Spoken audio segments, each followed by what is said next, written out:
थांबा, थांबा, थांबा. हे 2 बकेट घेऊन दिसते ना ती मीच आहे आणि एवढ्या 2 बकेट गरम पाणी अंघोळ करून पण माझी थंडी काही जात नव्हती. बट थांबा, थांबा. माझा बेड तुम्ही बघू शकता. यू कॅन सी गाईज माझा बेड तुम्ही आणि त्यातल्या त्यात तुम्हाला माहिती आहे का मी किती अंगावर घेतलं होतं तुम्हाला वेट तुम्हाला दाखवते. सो ही एक गोधडी, देन ही दुसरी आणि अजून एक आहे थांबा. हे एवढं सगळं अंगावर घेऊन मी रोज झोपते तरी पण इथली काही थंडी काय कमी होत नाही. मग पहिले विचार केला की सगळं आवरून घेऊयात आधी तर पटकन बेडशीट आवरली कारण की मला ड्युटीवर पण जायचं होतं सो पटकन आपण बेडशीट आवरून घेऊया. तर माझा पसारा तर आवरणं चालू होतं. देन त्यानंतर लक्षात आलं की काहीतरी खाली टोचतं आहे. सो बघितलं तर खाली आई शपथ माझा टेडी होता यार. मला इतकं वाईट वाटलं नाही आणि तुम्हाला खरं सांगू का जेव्हा मी झोपते ना तर माझा एक टेडी इकडे, एक टेडी तिकडे.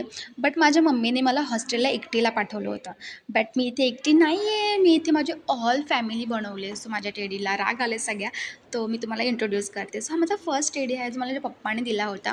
देन त्यानंतर मी फुले मार्केटमधून क्यूटशी बाहुली आणली होती. देन त्यानंतर अजून एक घरून आणलं होतं. बिचारे मला सांभाळता पण येत नाही त्यांना व्यवस्थित. सो परत मी त्याला व्यवस्थित ठेवलं अँड देन त्यानंतर अजून एक आहे.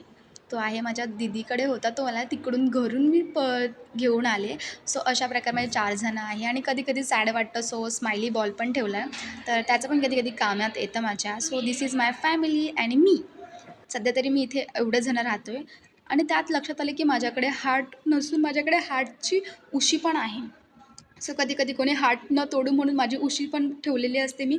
तर म्हणून या पूर्ण रूममध्ये मी एकटीच होते आज. तर बडबड ठेवा साईडला मला जेवायला पण जायचं होतं. जेवायला जायचा विचार केल्यावरती कळालं, अरे मी तर अंघोळ केली पण ब्रश करायचा विसरली. पण जाऊ द्या कधी-कधी होतात गोष्टी. तर आधी ब्रश करून घेऊयात. तर ड्युटीला जायचं आहे, इव्हनिंग ड्युटी आहे. सो आरामात मी तयारी करत होते कारण की आज थोडं लवकरच उठून गेले होते मी. सो पहिले ब्रश केला आणि अशा प्रकारे आजचा माझा दिवस गेला गाईज. तर तुम्ही माझ्या चॅनलवर नवीन असाल तर फॉलो करायला विसरू नका. आता मी रेडी होते आणि जाईल पटकन ड्युटीवर. सो फॉलो करायला विसरू नका. Bye bye. Take care.